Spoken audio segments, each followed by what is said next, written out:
Alhamdulillah, innal hamdalillah, alhamdulillah hamdan katsiran wa thayyiban mubarakan fi mubarakan alaihi kama yuhibbu rabbuna wa yarda.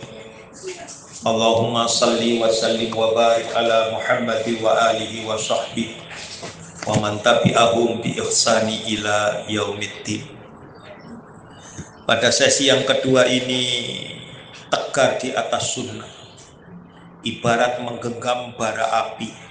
Tegar itu tenaga bugar, ya, tegar tenaga bugar. Agar saya dan Anda mempunyai tenaga yang bugar, agar ada berada di atas titian sunnah. Halaman berapa? 70. Masya Allah. Silakan Fadal. Siapa yang baca? Aduh, masa.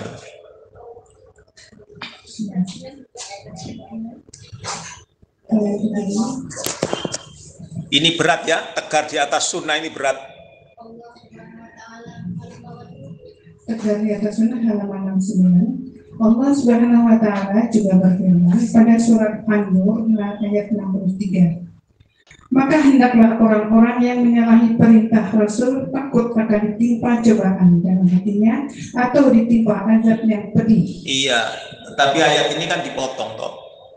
Ayat ini mengenai memanggil Rasulullah Sallallahu Alaihi Wasallam tidak lagi dengan ya Muhammad. Asalnya kan memanggilnya ya Muhammad, tetapi harus memanggil dengan ya Nabi, ya Rasul, ya Rasulullah, ya Nabiullah. Lalu orang-orang merubah dengan nama pakai Sayyidina. Ya, sekarang lagi rame, Habib kan sedang dituntut ya kan? Lagi rame nama Habib, Habib siapa? Habib siapa? Nama gelar Habib. Sekarang mereka tidak pakai nama Habib. Mereka berubah dengan nama Sayyid. Loh. Ya, yang tadinya Habib menjadi Sayyid. Untuk pakai Sayyid, ya toh, coba NG menjadi Sangit. Ya toh. Nah, ini karena ingin apa? Menunjukkan eksistensi dirinya bahwa mereka adalah keturunan Rasulullah Sallallahu Alaihi Wasallam. Padahal ada hadis yang menerangkan bahwa ada budaya jahiliyah yang menetap pada diri kalian. Apa itu? Yaitu cinta pada nasab, membanggakan nasab. Ingsun kan keturunane Sultan Agung, ya toh. Saya kan keturunannya wali Sunan Ampel, ya misalkan demikian. Banyak begitu. Tidak perlu, itu bagian dari apa namanya jahiliyah, budaya jahiliyah. Ya, ayo Al-Hafidh. Al-Hafidh Ibnu Rajab rahimahullah berkata, wajib hukumnya bagi orang yang telah sampai kepadanya perintah dari Rasulullah SAW dan memahaminya, agar menjelaskannya kepada umat, menasihati mereka dan menyeru pada mereka supaya mengikuti perintah beliau, walaupun perintah tersebut menyelisihi pendapat tokoh terkemuka dan umat. Nah, ini makanya kemudian dalilnya tidak boleh sembarangan orang untuk menerangkan agama. Itu ada di dalam surat 3 ayat 104. Tetapi ada juga menerangkan agama itu secara kapabilitas kita masing-masing, secara umum. Surat 3 ayat 110. Ya, tetapi kita kan tidak. Secara kapabilitas dia belum mampu, tetapi kemudian dia masih ingin menunjukkan eksistensi dirinya, ingin pujian. Tetapi kalau diberitahu, enggak, saya enggak ingin pujian. Ya. Jadi inilah orang-orang yang munafik. Kenapa munafik? Surat 2 ayat 174 dan 175.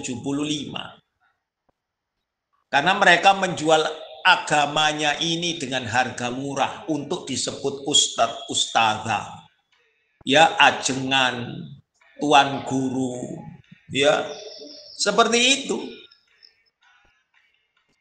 Ya, sehingga diberi tulis misalkan nama saya Abu Fadil, ya, maka di depan nama saya kasih nama TG, ya, tuan guru, kan begitu. Nah, orang usah, ya, ini terus sebab perintah Rasulullah SAW lebih berhak untuk diutamakan dan diikuti daripada pendapat para tokoh manapun yang menyelisih perintah beliau Sallallahu Alaihi Wasallam dalam beberapa hal karena kesalahan yang tidak disengaja. Iya, ini banyak, ya. Anda tahu Bulughul Maram? Bulughul Maram itu sama Subul Salam. Tahu Subul Salam? Itu kitab yang bagus, sebab apa? Isinya itu inti-inti saja. Dalil-dalil. Riyadhus Shalihin, tahu? Ya tak? Nah, itu sangat bagus. Tapi berbeda dengan manakala Anda membuka Al-Muhalla, ya, Al-Mughni, Fathul Mu'in, ya, Fathul Qori. Itu isinya banyak fatwa, di samping ada dalil kemudian banyak fatwa di situ. Banyak fatwa. Nah, dari situlah muncul perbedaan. Ya, perbedaan pendapat. Ya, contoh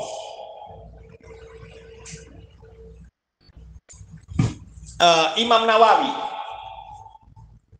Nanti ada, kalau punya kitabnya Al-Adhkar, ya, Al-Adhkar.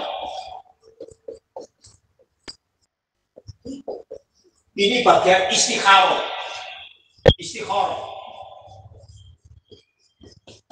Dalam kitab istikharahnya, ya, kalau Anda membaca Al-Adhkar, beliau mengatakan kalau sholat istikharah itu rakaat pertama baca Al-Kafirun. Rakaat kedua biasanya apa? Al-Ikhlas, kan? Ya. Beliau menentukan ini. Ini pendapat. Padahal dalilnya tidak ada yang harus baca ini. Ya, tidak ada yang dalilnya baca ini. Bebas istikharah. Ya. Tetapi tadi beliau menentukan di dalam Al-Adhkar ini, menentukan kafirun dan al-ikhlas. Ini banyak sekali pendapat yang seperti itu, sehingga inilah timbul banyak perbedaan. Dan ini dikuatkan oleh para yang di bawahnya beliau. Saya dan Anda begitu belajar langsung mengikuti langsunglah, padahal ini salah. Bebas. Jadi landasannya semuanya harus dalil. Ya, harus dalil. Anda tahu tuntunan sholat lengkap? Ya, kan ada, ya? Tentang istikharah. Istikharah. Dalilnya di sana batin. Ya, hati-hati kalau Anda pakai yang di sana. Termasuk diantaranya doa duhanya juga batin. Ya, itu kan sudah lumrah di mana-mana, ya. Sejak saya kecil seperti itu. Dan ini kitab ini sudah puluhan tahun. Dan kita banyak pakai itu. Allahumma inna tuha'uka wal baha'uka wal jamala jamaluka, ya tak? Wal kudrata kudratuka, Ya kan? Allahumma in kana rizqa wa hajata fis sama'i fa anzilhu wa in kana fil ardi fa akhrijhu wa in kana mu'assaran fa yassiru wa in kana haraman fa tahhirhu. Haram kok suci, nggak bisa, haram ya haram. Nah, kita terlena dari situ. Ya toh? Nggak bisa. Jadi banyak yang salah di sana. Ya, nah. Lalu banyaknya banyak. Tuhan bagaimana? Tuhan ada di dalam hadis karya Al-Bukhari, Al-Adabul Mufrad. Ya, Al-Adabul Mufrad.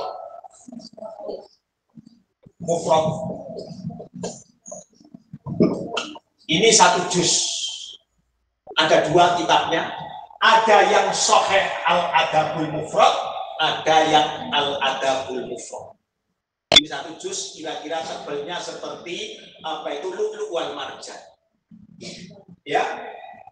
Di sini nomor hadisnya 618. Apa? Allahumma firli wa tub alayya innaka antat tawwabur rahim dari Aisyah, dibaca 100 kali. Oh, namanya duha itu kira-kira saat sholat atau sesudah sholat? Hah? Sesudah? Bebas, mau di dalam, mau di luar, ya. Ah gitu. Cuman di dalam sampai nggak bisa ngitung. Piye sampai ini, padahal ini, ya kan? Yang jelas di luar salah. Makanya disebutnya salat awwabin. Ya, salatnya orang-orang yang suka bertaubat. Nah, ya, pakai. Ya. Bebas. Ya, yang nggak boleh surat cintaku yang pertama, nah nggak ada. Ya. Surat bebas. Ya. Ada lagi?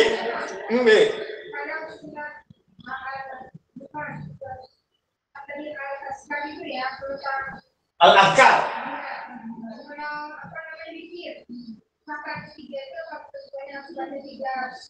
Oh tidak. Bebas. Hanya saja Rasulullah pernah membaca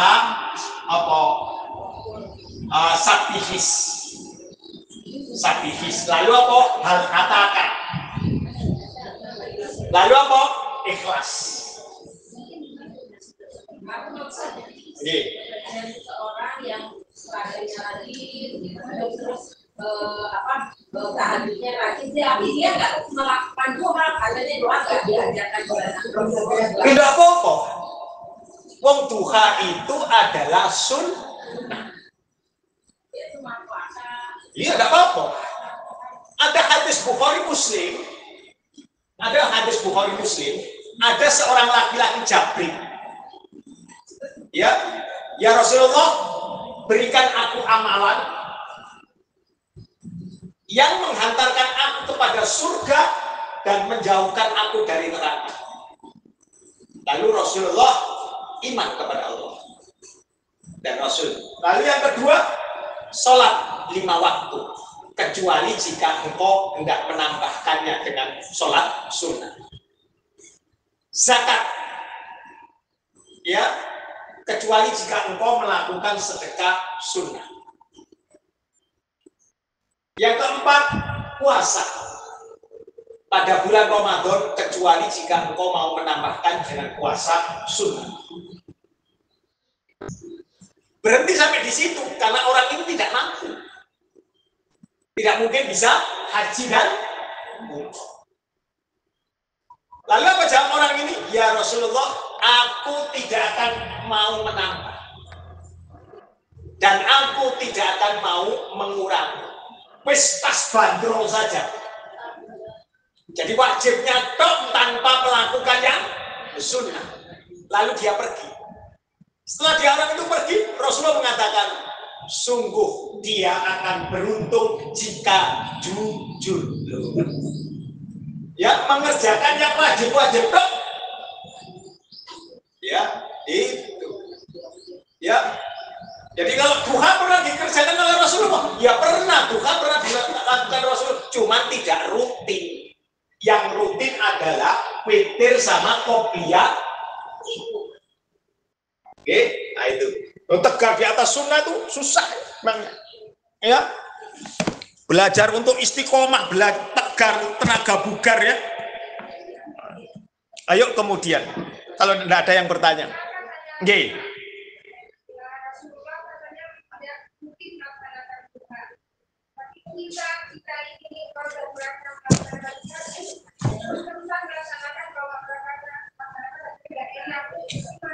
Boleh, tandanya dia kurang jalan-jalan dalilnya. Silahkan membuka hadis sholat tatawwu di dalam kitab Bulughul Maram. Ya, Rasulullah didatangi oleh bibinya. Ya, pada saat itu Rasulullah sedang mandi. Ketika dilihat, dan ini apa? Di rumahnya Hafsah, dan Hafsah membentangkan sarungnya. Jadi tidak ada kamar mandi di sana. Hanya membentangkan sarungnya saja untuk nutupi Rasulullah mandi. Setelah mandi Rasulullah sholat waktu duha. Ya, setelah selesai baru Rasulullah menemui bibinya. Jadi Rasulullah pernah mengerjakan sholat duha.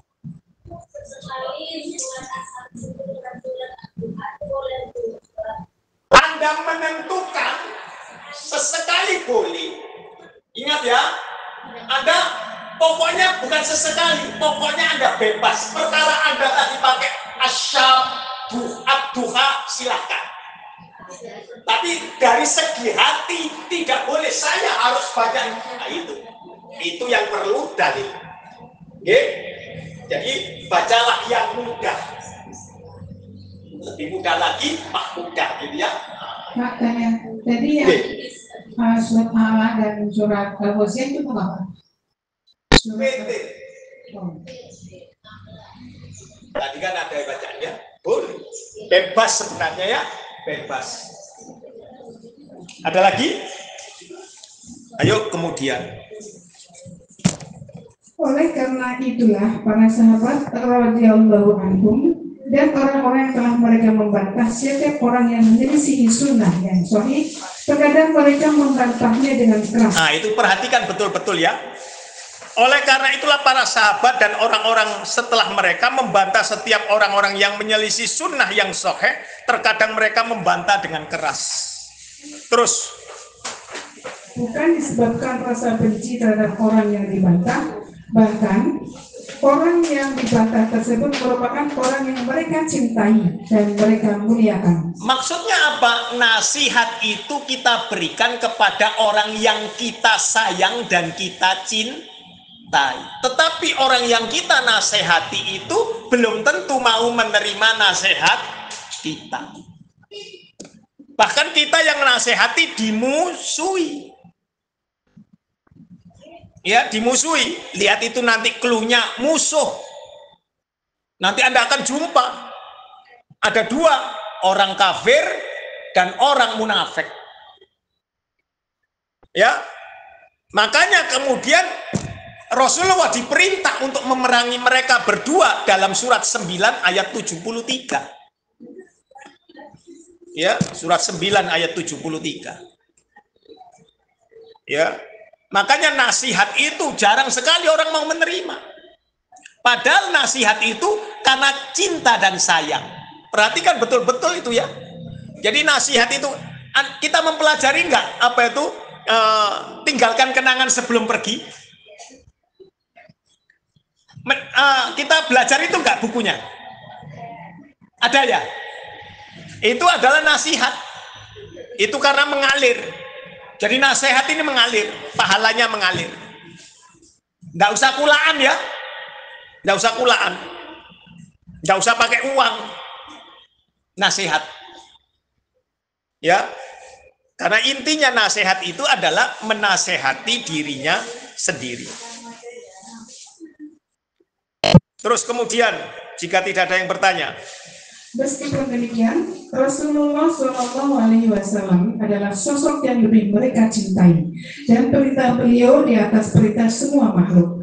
Jika perintah Rasulullah SAW berlawanan dengan perintah yang selain beliau, maka perintah Rasulullah SAW adalah lebih berhak untuk diutamakan dan diikuti. Nah, itulah di dalam kitab-kitab kita ya yang banyak terjadi, kitab-kitab fikih itu pendapat tadi sudah saya sebutkan al-adhkar. Saya dan Anda mengambil ijtihad mereka, ijtihadnya Imam Nawawi misalkan begitu, ya, ijtihadnya Ibnu Hajar al-Asqalani di dalam Fathul Bari begitu.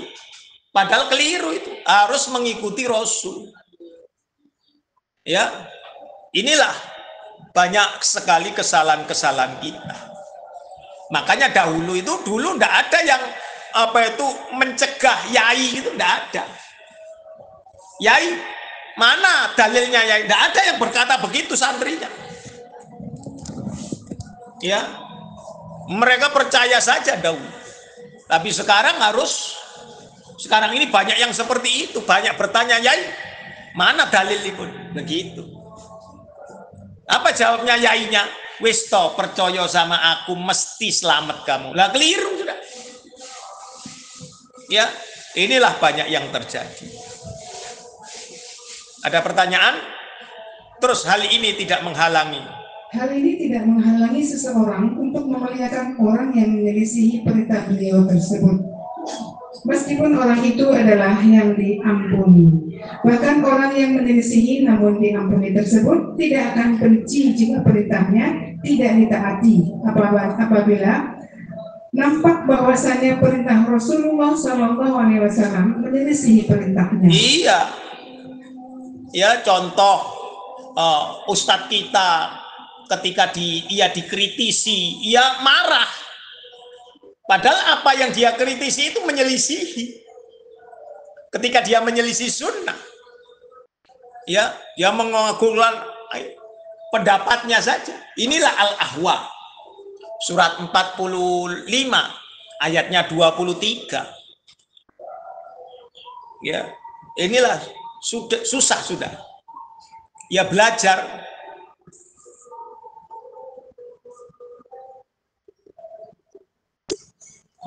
Ingat baik-baik bahwa kita harus mendahulukan keluarga kita, diri dan keluarga kita, baru orang lain. Ya, baru orang lain. Itu harus kita step by step. Tapi rata-rata kita adalah mendahulukan orang lain agar apa? Ada puja dan puji dari orang lain daripada yang tertuju kepada diri kita. Contoh, kita sedekah kepada karib kerabat kita. Jarang sekali pujian itu ada. Oh iya Mbak, terima kasih. Tapi kalau orang lain diingat, ya, tapi keluarga enggak. Makanya sedekah kepada keluarga itu berat. Makanya harus saya dan Anda memilah dan memilih, pandai memilah dan memilih. Ya. Terus komentar saya Syekh Al-Albani.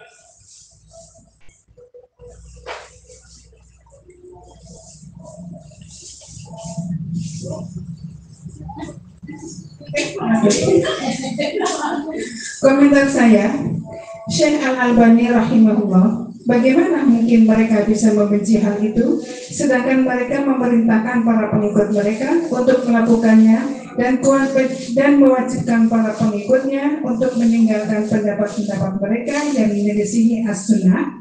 Bahkan Imam Asy-Syafi'i rahimahullah memerintahkan sahabat-sahabatnya untuk menisbatkan sunnah yang sahih kepada beliau, meskipun beliau tidak atau belum sempat mengambil sunnah tersebut, atau bahkan beliau berpendapat dengan pendapat yang menyelisihi sunnah tersebut. Oleh karena itu, pada saat seorang peneliti yang bernama Ibnu Daqiqil mengumpulkan beragam permasalahan, yang mana dalam setiap permasalahan itu setiap imam mazhab yang empat menyelisih hadis yang sahih, baik sendiri maupun secara bersama-sama dalam satu kitab yang tebal. Beliau berkata di awal kitab tersebut, sungguh penisbatan beragam permasalahan ini kepada para imam mujtahid adalah haram. Wajib bagi para ahli fikih yang mengikuti mereka mengetahui hal ini, sehingga mereka tidak menisbatkan permasalahan tersebut kepada mereka, para imam, yang menjadikan mereka berdusta atas nama para imam. Iya, saya buka salah satunya Al-Um. Di dalam Al-Um itu ada beberapa hadis bahwa mengusap kepala itu sebagian kepala itu adalah ujungnya saja, ujung kepala. Ya, taltul yang kita pernah ya. Taltul gitu ya. Tetapi di riwayat yang sesudahnya dari beliau itu kira-kira ada 4 atau 5 hadis mengenai taltul dalam wudhu itu. Dan kawan-kawan kita ini mengambil dari beliau rahimahullah ta'ala. Padahal di dalam riwayat beliau yang lain sama ya, dalam urutan itu, kalau nggak salah hadis yang ke-6 atau yang ke-7 dari tentang hal itu, beliau menerangkan mengusapnya itu dari depan sampai ke belakang, dari belakang ke depan, dan dari depan ke belakang lagi. Ya, itu seperti itu. Tetapi ini yang tidak dipakai oleh kawan-kawan kita. Mereka mengambil pendapat dari Imam Syafi'i, hadis yang dhaif itu tadi. Ya, dan ini saya dan Anda lakukan mulai kita kecil waktu dulu. Dan ini sampai sekarang terjadi kan gitu. Ya toh, taltul itu tadi. Ya, padahal itu keliru. Ya, tapi menisbatkan Imam Syafi'i seperti begini, nah itu. Ya, inilah yang salah. Terus, nggih monggo. Itu tidak sempat direvisi ya, Pak? Loh, bukan tidak sempat direvisi, kitanya yang salah. Ya, katakanlah Imam Syafi'i menuliskannya 1 sampai dengan 3, itu hadisnya taltul. Hadis yang keempat ini yang benar, ya, ini yang betul itu. Kawan-kawan mengambil yang ini untuk dijadikan hujah. Dari ini seolah-olah ada 2 cara. Boleh dengan cara ini, boleh dengan cara ini. Seolah kita mengambil itu, bukankah Imam Syafi'i mengatakan demikian? Keliru. Tandanya saya dan Anda salah di situ. Kalau kita beritahukan, maka apa jawabannya? Pinter mana kamu sama Imam Syafi'i? Loh, begitu.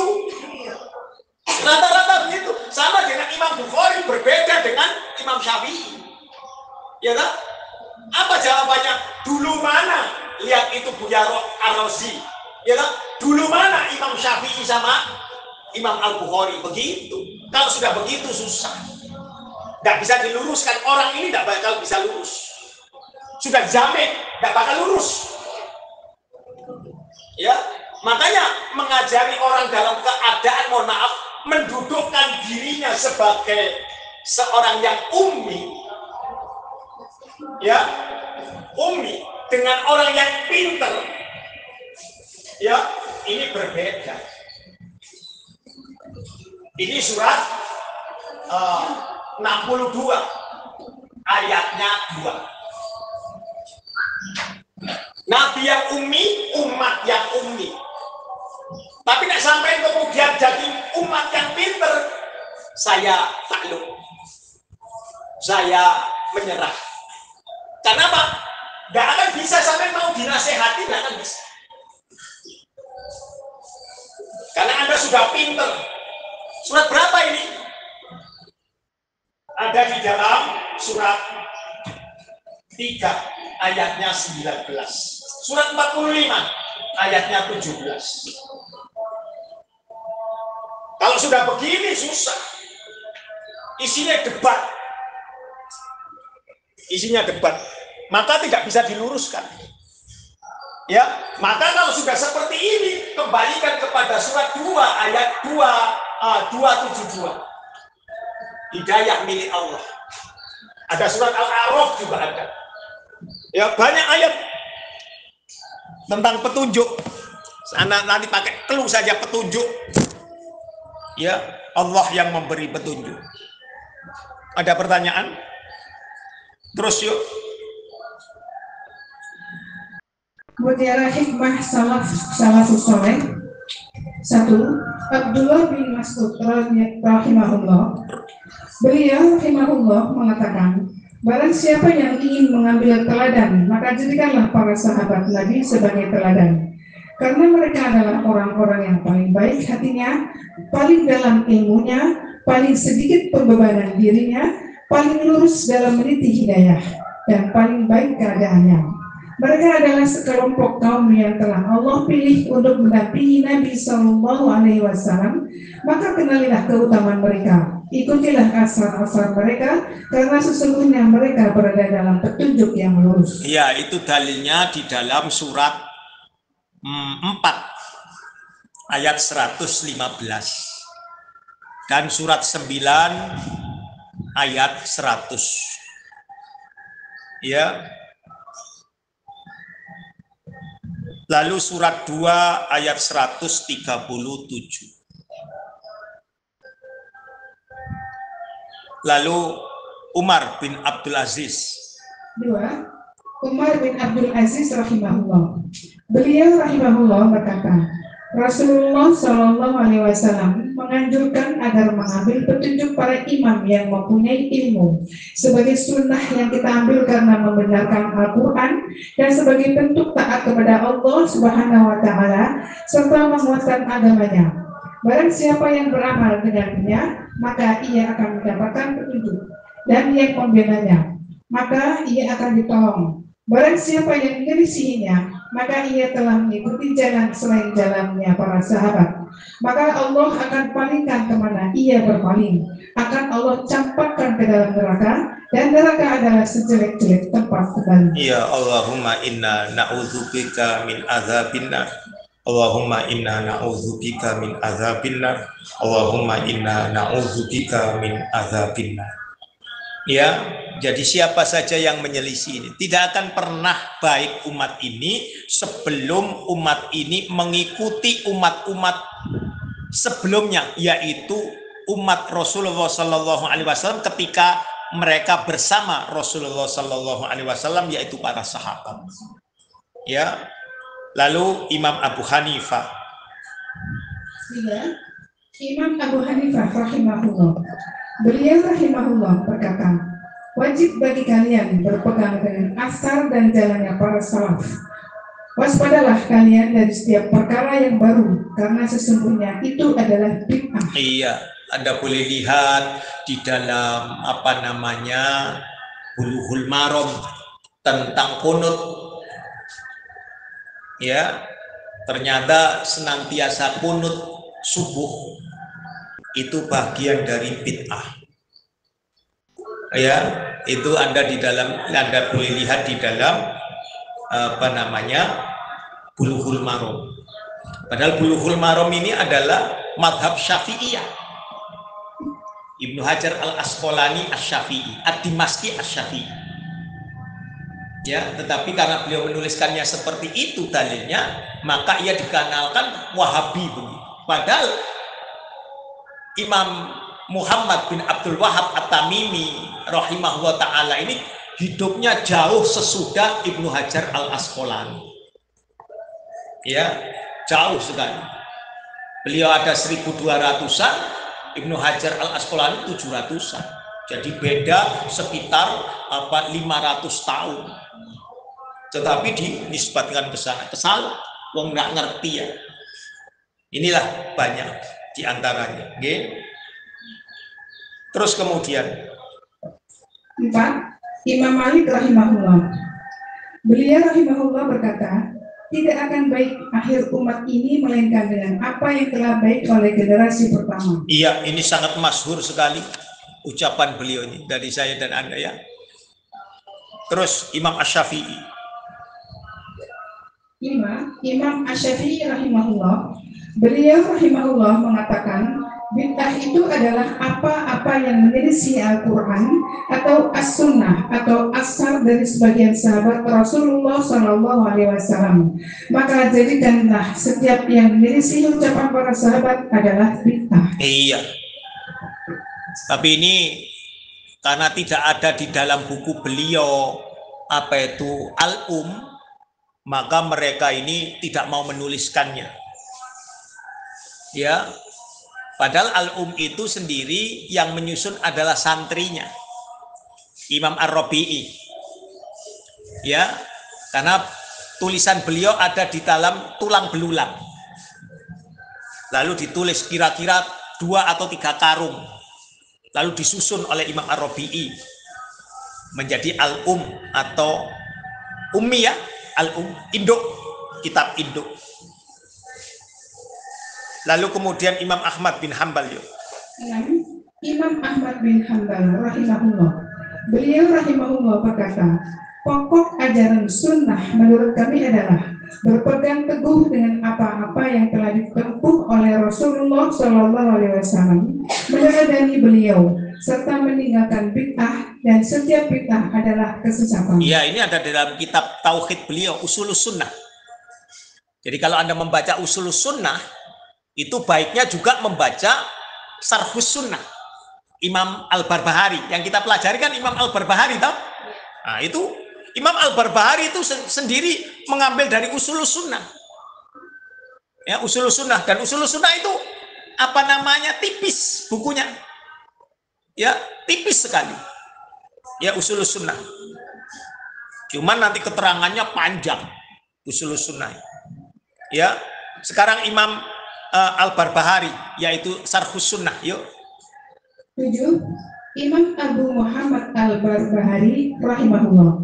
Beliau rahimahullah mengatakan, al-haq, kebenaran adalah apa-apa yang datang dari sisi Allah Azza wa Jalla.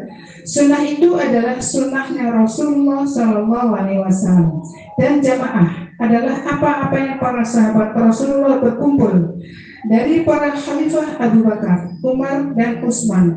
Barang siapa yang mencukupkan dirinya dengan sunnahnya Rasulullah Shallallahu Alaihi Wasallam dan apa-apa yang ditempuh para sahabat, maka ia akan beruntung menang atas ahli bid'ah.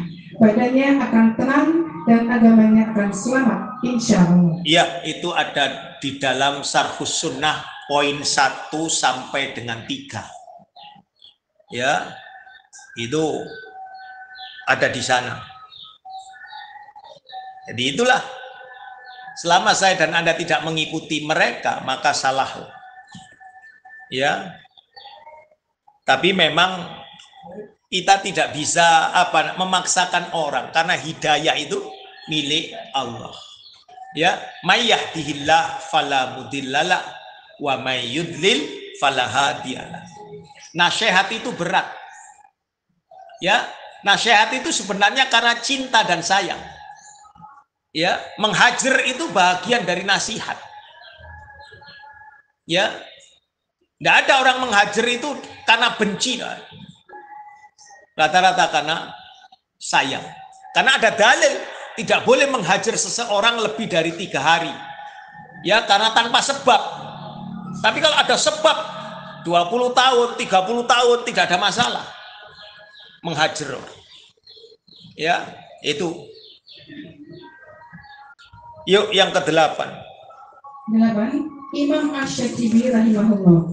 Beliau rahimahullah mengatakan, setiap apa-apa yang datang menyelisihi petunjuk para as-salafus saleh, maka itu adalah kesesatan yang nyata. Iya, itu ada di dalam kitab beliau Al-I'tisam. Ya, itu juga cuma 1 juz. Tetapi kalau Anda mempunyai kitab ini, kalau sampai tidak paham betul, pusing. Ya, pusing. Nah, kita mempelajari yang ringkasan. Meluruskan apa namanya al-ahwa dan bid'ah, ya kan? Itu karya Imam As-Syatibi yang diperes, ya, yang diringkas. Ayo bab 4. Bab 4, keutamaan tegar di atas sunnah. Dengan mengharap pertolongan Allah Ta'ala, maka kami katakan bahwa di antara keutamaan mengikuti as-sunnah yang paling penting adalah: satu, mengikuti as-sunnah akan membentengi seorang dari terjerumusnya ke dalam perselisihan yang tercela dan menjauhkan dari agama. Seseorang tidak akan selamat dari perselisihan yang tercela. Hal itu akan merupakan ciri suatu kelemahan, kecuali dengan taat kepada Allah Ta'ala dan Rasulnya Shallallahu Alaihi Wasallam. Allah berfirman pada surat Al-Anfal ayat 46, taatilah Allah dan Rasulnya dan janganlah kamu berselisih yang menyebabkan kamu menjadi gentar dan kekuatanmu hilang, dan bersabarlah. Sungguh Allah beserta orang-orang yang sabar. Iya, jadi maksudnya adalah kalau ada perselisihan tidak usah diperpanjang, wis diem saja, karena mayyahdillah fala mudhillalah wa mayyudlil fala hadi. Bersabar saja, yang terpenting saya dan Anda sudah menyampaikan beres. Tidak usah sakit hati. Ya, sampai lihat pakai clue pemelihara. Ya, pemelihara, maka Anda dan saya tidak perlu sakit hati, karena saya dan Anda bukan pemelihara mereka, bukan pengawas mereka, Allah sajalah. Jadi jangan berselisih. Ketika diajak berselisih, diam.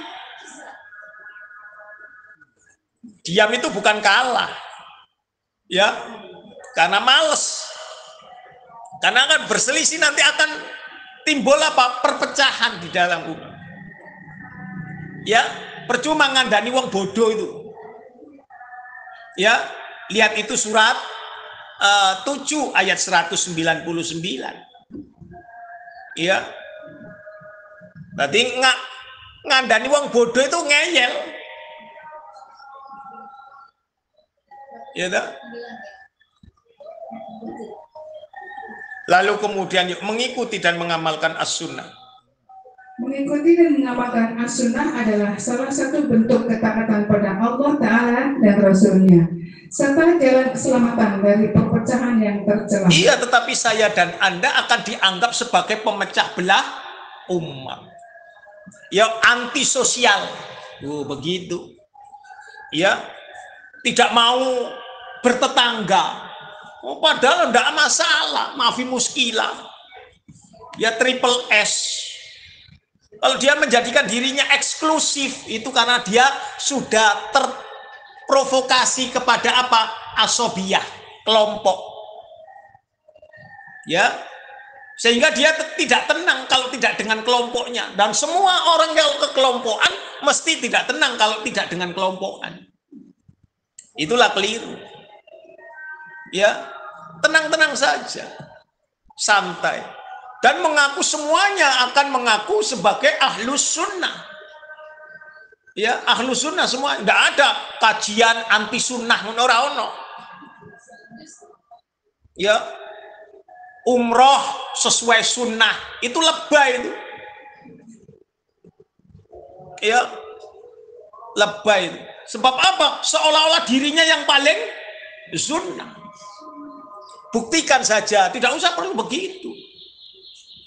Ini saya temui ya banyak kawan-kawan kita yang mengaku salaf, salnya yang mendirikan apa itu travel umroh ini pakai umroh sesuai sunnah.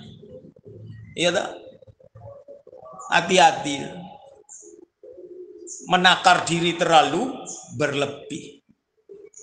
Ya, ada lagi, mari ikut umroh bersama kami yang nyunnah. Ketika sa'i pada putaran ketiga atau keempat itu, lalu yang dibaca Pancasila, satu ketuhanan yang Maha Esa. Wong koplak itu, ya lah, wong suruh zikir tuh dalam baca Pancasila. Jadi apa ban? Lihatan orang, ya, ini. Yuk, Imam At-Tirmizi meriwayatkan. Imam At-Tirmizi meriwayatkan dalam sunnahnya Di kitab Al-Ilmu bab Maja Afil Mulai dari Irbad bin Sariyah saja. Dari Irbad bin Sariyah. Tengah itu kan hadis itu. Dari Irbad bin Sariyah radhiyallahu anhu, ia mengatakan, suatu hari setelah sholat subuh Rasulullah SAW memberikan nasihat yang sangat bagus yang menjadikan mata menangis dan hati bergetar. Lalu seseorang berkata, ini seperti wasiat terakhir. Lalu apa yang engkau wasiatkan pada kami, wahai Rasulullah? Maka Rasulullah bersabda, aku mewariskan kepada kalian agar bertakwa kepada Allah. Nah, satu ya itu. Aku wasiatkan kepada kalian untuk bertakwa kepada Allah. Karena takwa ini sebaik-baiknya bekal. Fa inna khairaz zadi taqwa. Ya, terus kemudian mendengar dan taat kepada pemimpin walaupun ia seorang budak dari Habasyah. Nah itu ya, tidak mencerca pemimpin penguasa. Oh, penguasa kita pincang, penguasa kita matanya piteng, bisa usah. Diam saja. Ya.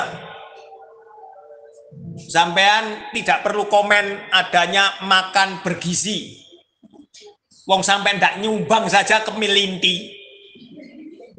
Ya sok sampean begitu, ya.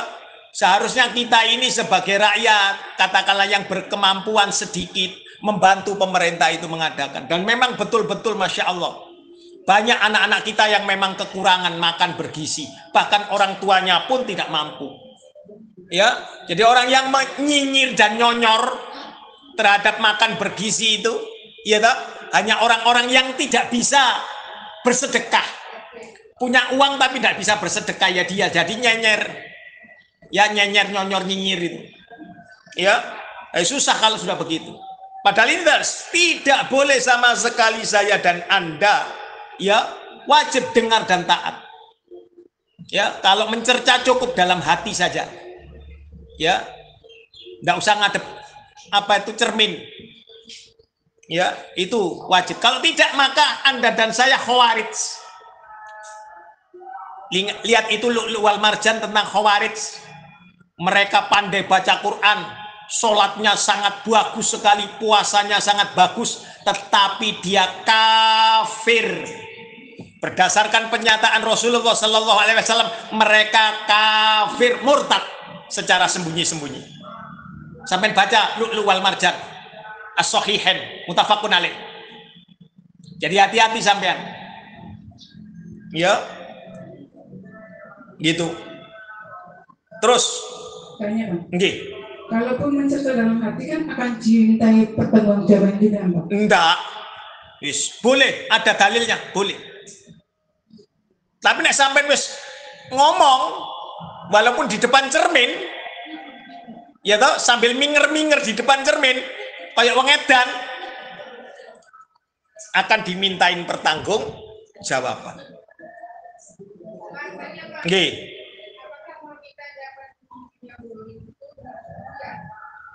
Ya, itu ada dalam kitab saya, Islam dan Penguasa. Dalilnya Quran. Dalilnya Quran. Pokoknya wajib buat kita mendengar dan taat. Ceklakep. Kalau saya dan Anda berbicara tentang pemimpin kita, tanda rumah tangga kita sedang gonjang ganjing. Ya, sebagaimana lodruk atau wayang orang. Bumi gonjang ganjing, langit kelap-kelap, katon lir kincanging alis. Risang mawe gandrung sabarangkat dulu ngukir koyak ngayik. Ya, itu. Ya, rumah tangga Anda tidak dalam keadaan baik-baik. Ya, walaupun Anda merasa baik. Itu jaminan itu. Ya, Quran tidak bisa ditipu. Ya, Quran as-sunnah itu mesti benar. Ya, itu. Terus kemudian, karena barang siapa di antara kalian nanti yang hidup akan melihat berbagai perselisihan. Akan melihat berbagai perselisihan. Maka tadi ketika terjadi perselisihan, diam.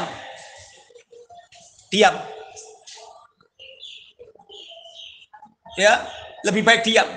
No comment. Yang tidur lebih baik daripada yang melek. Yang melek lebih baik daripada yang duduk. yang duduk lebih baik daripada yang berdiri. Yang berdiri lebih baik daripada yang berjalan, dan seterusnya.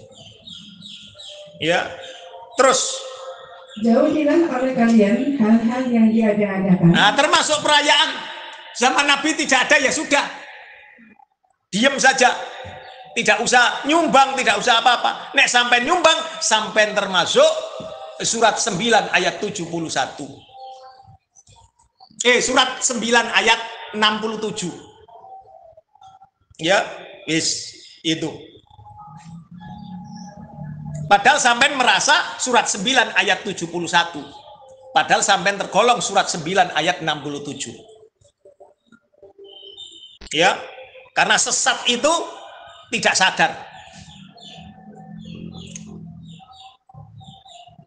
Ya, kalau Anda dengarkan semalam kami kajian semalam di tempat ini Al Musolla, Abu Salwa Ahmad Mardianto bertanya, ya, tentang seseorang yang belum kagungan putra, lama tidak punya kagungan putra.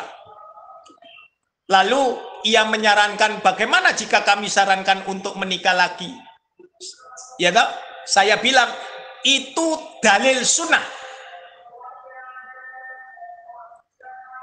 Ya, ini kalau ngaji di hadapan para wanita tentu akan ramah-ramah. Ya, itu bagian dari sunnah. Tetapi hadis menerangkan karena belum punya keturunan tersebab ia menikahi gadis, sedangkan dalilnya carilah wanita yang subur, begitu, maka carilah janda yang sudah punya anak. Kalau punya anak kemudian masih punya, yang sudah punya anak ternyata dengan dia tidak punya anak, boleh jadi dia yang bosong, gitu saja. Ya, itu dalil. Oh, ramah-ramah tentunya. Padahal ini dalil. Sampai buka fikun nisa. Ya. Tentang bab itu, niscaya sampai akan tutup telinga itu. Karena perselisihan. Ya. Hatiku tergadai, begitu nanti sampai. Ya. Terus jauhilah oleh kalian hal-hal yang diada-adakan, karena setiap yang perkara yang diada-adakan itu adalah kesesatan. Iya, terus. Lalu beliau Shallallahu Alaihi Wasallam melanjutkan, barang siapa yang mendapati perselisihan itu, maka ia harus berpegang dengan sunnahku dan sunnah khulafaur rasyidin yang mendapatkan petunjuk, dan gigitlah sunnah tersebut dengan gigi geraham kalian. Iya. Ya, gigit dengan gigi geraham, bukan gigi depan. Nanti gigi depannya maju tambaran seperti saya, susah nanti. Ya, gigi geraham agar kuat. Ya, ada pertanyaan? Sampai di sini dahulu. Aqulu qouli hadza wastaghfirullah li wa lakum.